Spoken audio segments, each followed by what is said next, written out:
Bienvenue à l'heure de la bonne nouvelle. Vous connaissez sans doute des gens qui ont un don de soi hors du commun, voire surhumain. Mais aujourd'hui, nous allons considérer le plus grand sacrifice de tous les temps.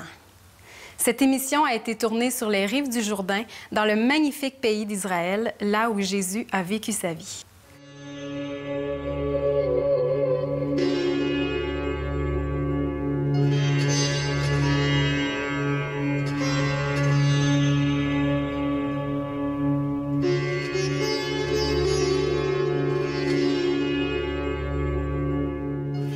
François, qui aurait dit qu'un jour, on se promènerait tous les deux ici sur les bords de la rivière Jourdain? Ce fleuve-là est tellement important dans la Bible. Nous, on lit la Bible depuis des années et on se retrouve dans le pays de la Bible. C'est quand même quelque chose. Et pour se rendre ici, François, on a dû traverser, en fait, toute la Galilée. Et quand je traversais ces villages qui me rappelaient à chaque fois un événement qui s'est passé, je regardais ces collines, je voyais... Il me semble que je voyais Jésus qui marchait.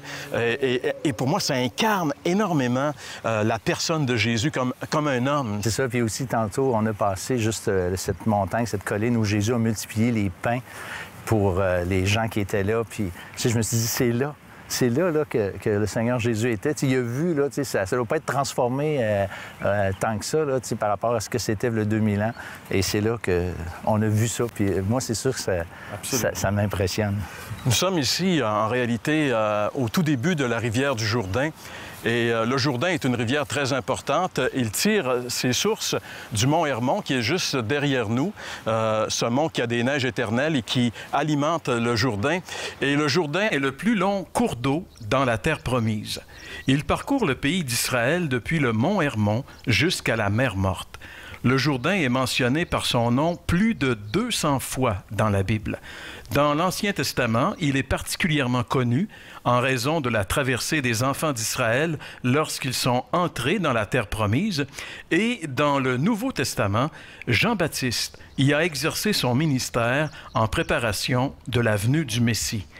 Le Seigneur Jésus a été baptisé dans ce cours d'eau et c'est quelque part le long du Jourdain que Jean-Baptiste a présenté le Seigneur Jésus-Christ comme étant l'agneau de Dieu qui ôte le péché du monde.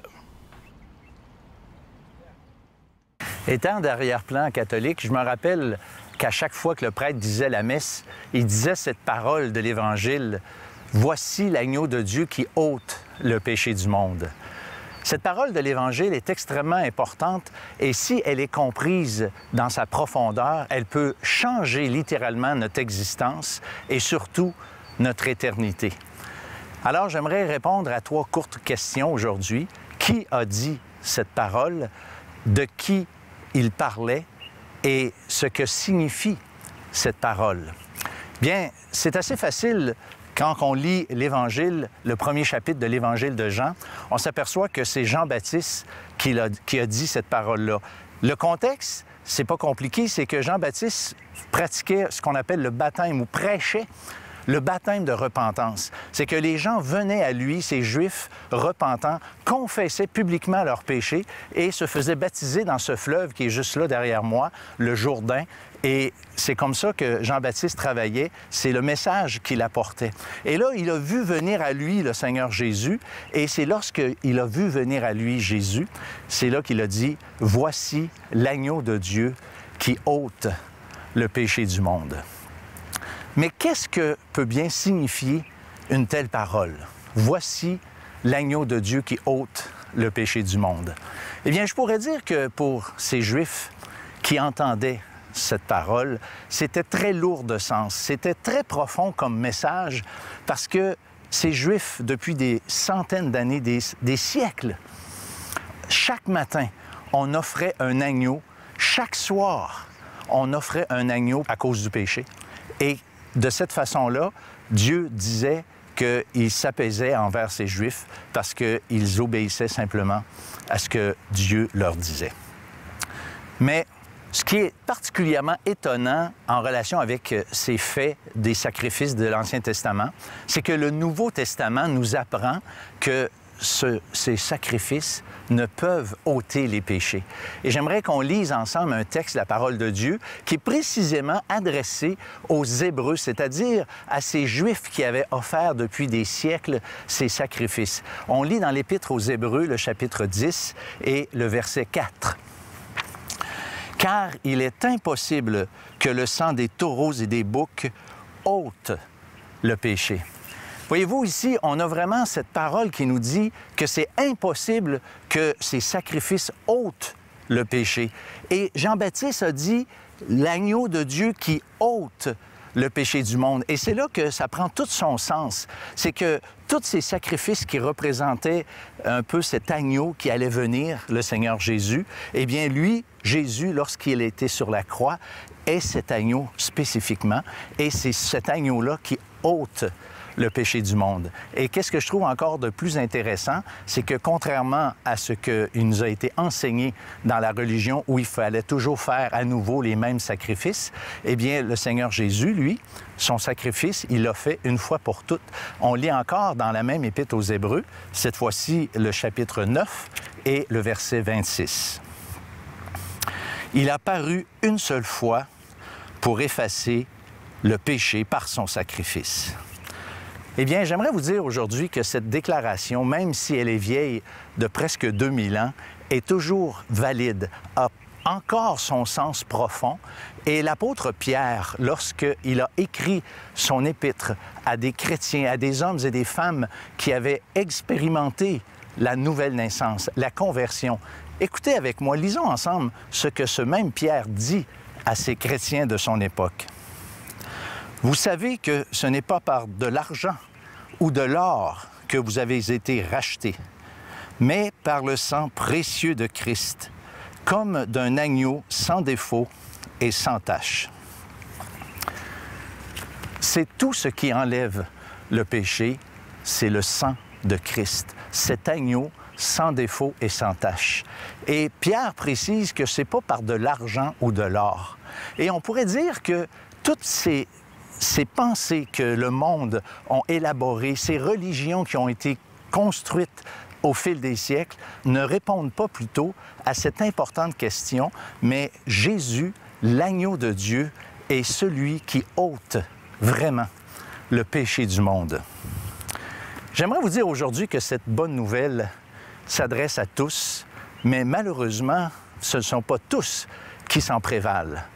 Un des versets les plus connus du Nouveau Testament, l'Évangile de Jean, le chapitre 3, le verset 16, dit « Car Dieu a tant aimé le monde qu'il a donné son Fils unique, afin que quiconque croit en lui ne périsse point, mais qu'il ait la vie éternelle. » Voyez-vous, Dieu a tant aimé le monde, c'est-à-dire que ça englobe tous les individus que le monde, mais afin que quiconque, ça ramène cette vérité sur une base personnelle. Et c'est là que ça fait la différence. L'apôtre, dans l'Évangile de Jean, plutôt, c'est écrit à tous ceux qui l'ont reçu, à ceux qui croient en son nom, elle a donné le pouvoir de devenir enfants de Dieu. Et moi, j'aimerais vous dire aujourd'hui que si vous avez entendu ce court message, si vous avez peut-être compris ou réalisé pour la première fois de votre vie ce que signifiait cette parole de l'Évangile, l'agneau de Dieu qui ôte le péché du monde, est bel et bien le Seigneur Jésus. Mais comme ces Juifs qui ont entendu cette parole, ils ont dû se positionner. Bien, aujourd'hui, encore une fois, chaque individu est appelé à prendre position devant cette déclaration. Est-ce que Jésus est pour vous l'agneau de Dieu qui ôte le péché du monde? En fait, il l'est potentiellement, mais il faut encore se tourner vers lui, le recevoir, croire qu'il est cet agneau, croire que Dieu est satisfait et il enlève le péché. Non seulement le péché du monde, mais mon péché, votre péché. Alors François, je t'écoutais pendant que tu faisais ton message et quand tu parlais de Jésus comme étant l'agneau de Dieu, cette déclaration que Jean-Baptiste a faite lorsque Jésus justement a été baptisé dans ces eaux du Jourdain. Et moi, ici en Israël, le feeling que j'ai le plus fort concernant Jésus, c'est son incarnation, le fait qu'il était vraiment un homme. Mais la pensée de savoir que dès que Jésus était ici, il savait qu'il était venu pour mourir comme un agneau pour nos péchés et qu'il a vécu toute sa vie avec cette pensée-là, moi, ça me dépasse de savoir que malgré ça, il était tellement bon, tellement affable envers les gens, sachant que tous ces gens-là, un jour, allaient le rejeter et allaient le mettre sur la croix. Et si Jésus a accepté de mourir sur une croix comme il l'a fait, c'est parce que le péché est quelque chose de terrible. Tous les sacrifices de l'Ancien Testament, ces millions d'holocaustes qui ont été offerts, n'ont jamais pu apaiser un seul péché, alors que la parole de Dieu nous dit que le seul sacrifice de Jésus, une fois pour toutes, peut nous pardonner de tous nos péchés. Alors moi, j'aimerais vous dire une chose en terminant, mes amis. Ne négligez pas cette grâce de Dieu. Vous avez entendu aujourd'hui l'appel. Nous, ici en Israël, on réalise que Dieu, qui a créé le ciel et la terre, un jour a visité la terre. Mais j'aimerais vous dire qu'à travers cette émission, Dieu vous appelle, Dieu vous visite. Ne lui dites pas non, ne lui fermez pas votre cœur, mais venez à lui tel que vous êtes maintenant, en lui disant simplement, « Seigneur, je reconnais que c'est mes péchés qui t'ont fait souffrir et mourir sur cette croix. Oui, Seigneur, je te demande pardon et je t'invite maintenant à venir dans ma vie. Je veux que tu sois mon Sauveur et mon Seigneur. » Faites cette prière sincèrement et vous allez réaliser ce que ça signifie, l'agneau de Dieu qui ôte le péché du monde. Voici l'agneau de Dieu qui ôte le péché du monde. Ce verset de la Bible prend tout son sens avec le contexte dans lequel François vient de nous le décrire. Si ce verset vous touche, n'hésitez surtout pas à communiquer avec nous. Voici comment faire. L'heure de la bonne nouvelle, casier postal 26006, Trois-Rivières, Québec, G8Y7M1 ou par téléphone au 1-866-509-1319 ou encore par courriel à info@hbn.ca.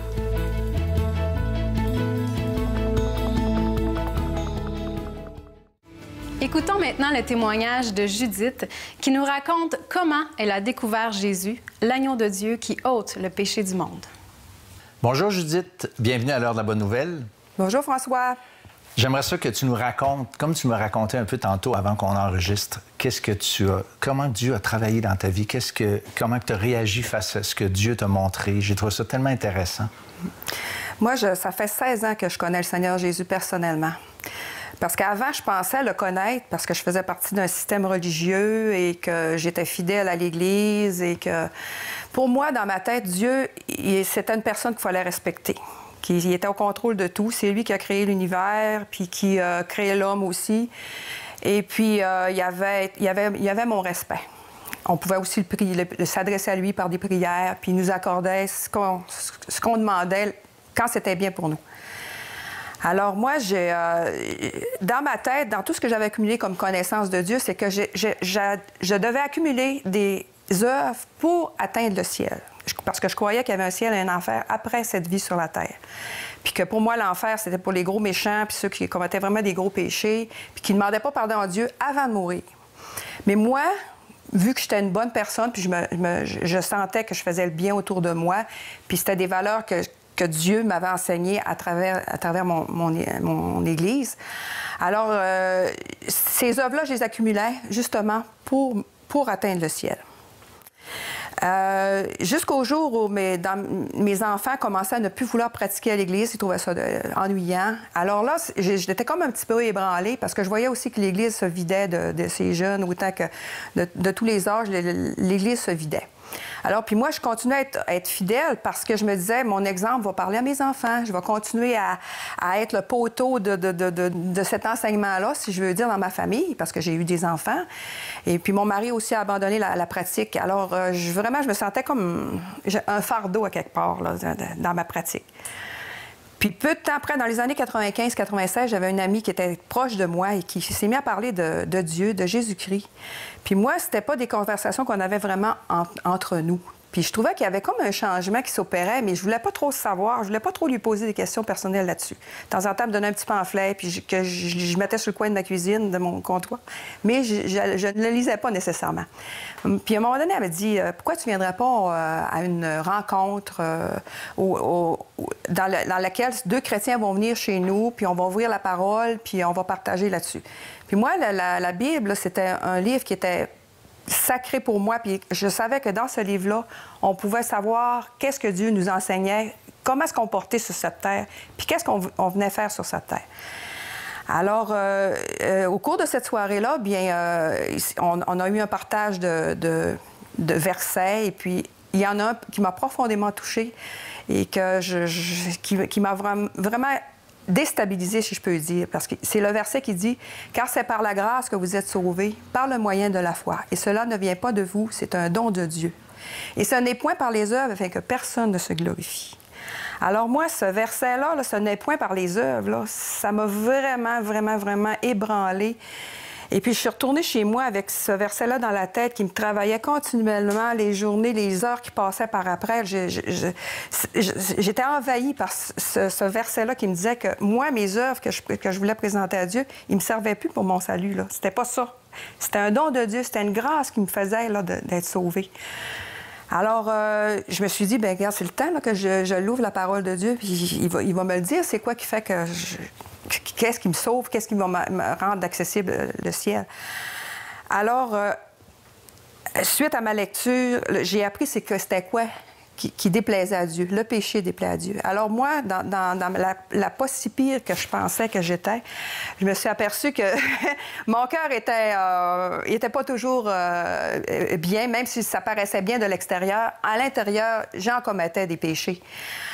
Puis, je voulais vraiment avoir cette vie éternelle-là que Dieu me promettait dans sa parole. Alors, à un moment donné, je me suis mis à genoux, j'ai dit, Dieu, je veux l'avoir, cette vie éternelle-là. J'ai appris que ce que tu étais venu faire sur la croix, tu étais venu sauver les pécheurs perdus. Puis moi, je me sens pécheur perdu. Alors, je te demande de me donner cette vie éternelle et je t'en remercie d'avance, puis c'est ça que je veux.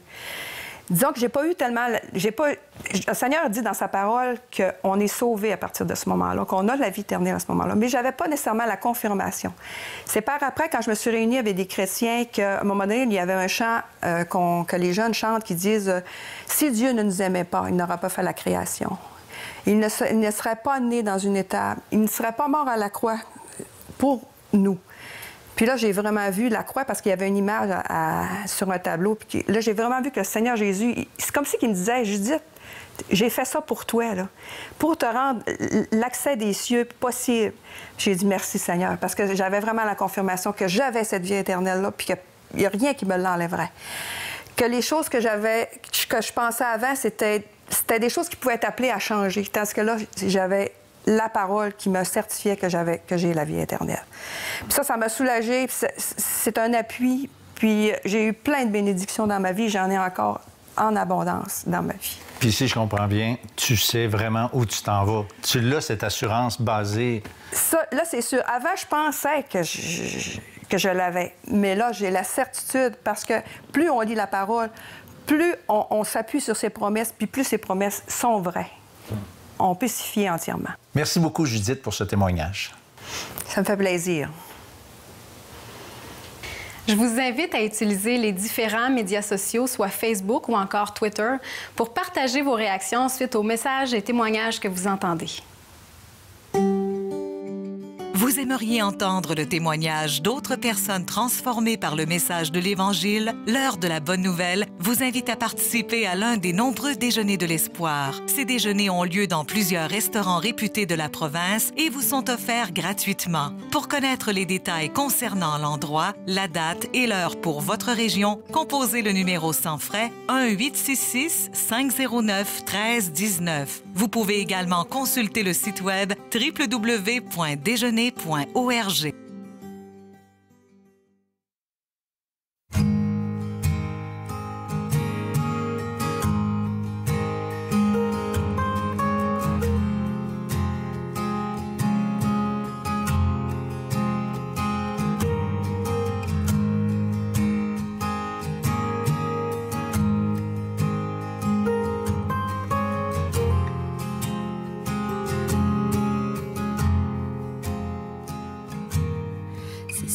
celui qu'on porte le blâme, paré de nos injures, seul responsable de nos drames, accusé d'imposture. C'est celui dont le nom dérange, que l'on prie seulement quand ça nous arrange. C'est celui renié par peur de l'autre, l'heureux destiné à prendre ma faute.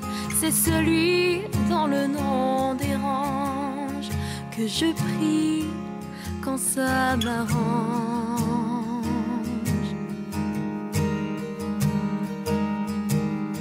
C'est pourtant lui qui s'est chargé de ma honte, de mes fautes, qui m'a donné la liberté en prenant sur son épaule le poids de mes erreurs.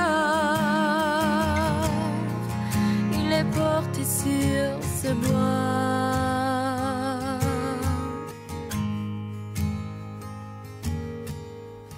C'est celui qui t'aime au point de t'appeler son enfant. Pourtant le roi des rois est digne de perfection. C'est celui qui ouvre les bras, qui t'attend et t'offre son pardon. C'est celui qui dit viens, tu es fatigué, je te prendrai sous mon aile et te rendra léger. Oui, c'est moi dont le nom dérange, que tu pries seulement quand ça t'arrange.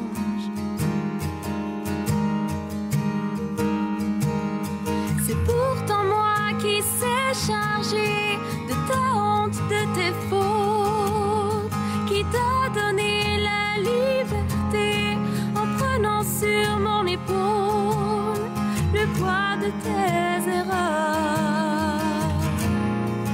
Il est porté sur ce bois.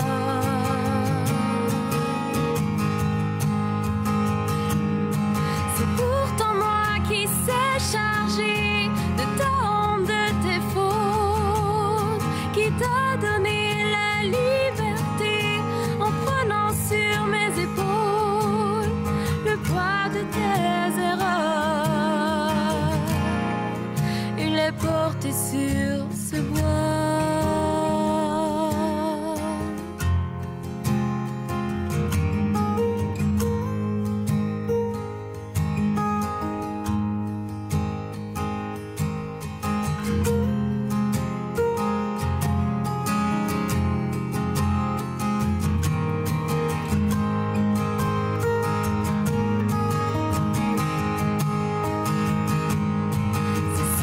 Qui viendra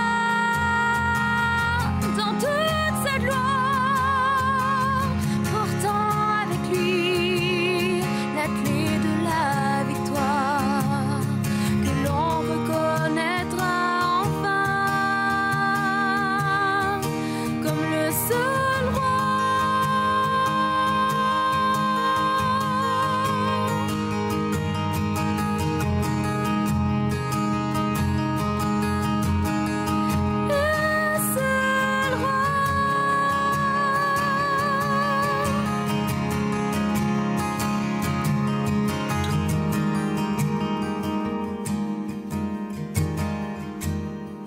Oui, c'est celui.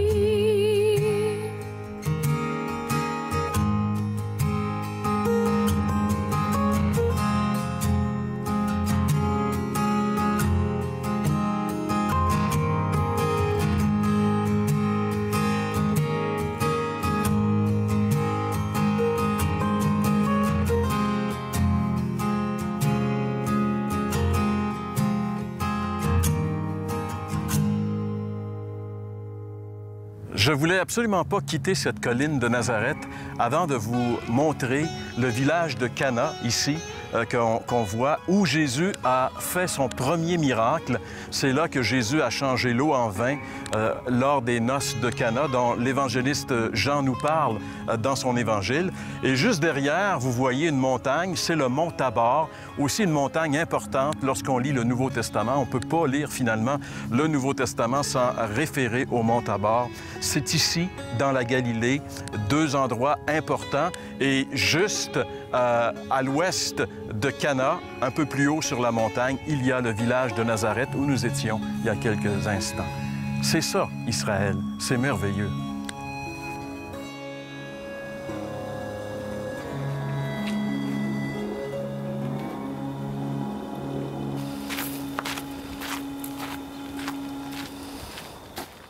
En espérant que cette émission vous a permis de découvrir un peu plus celui qui a changé le cours de l'histoire de l'humanité, je vous invite à nous contacter et à visiter notre site Internet pour visionner les émissions de l'Heure de la Bonne Nouvelle.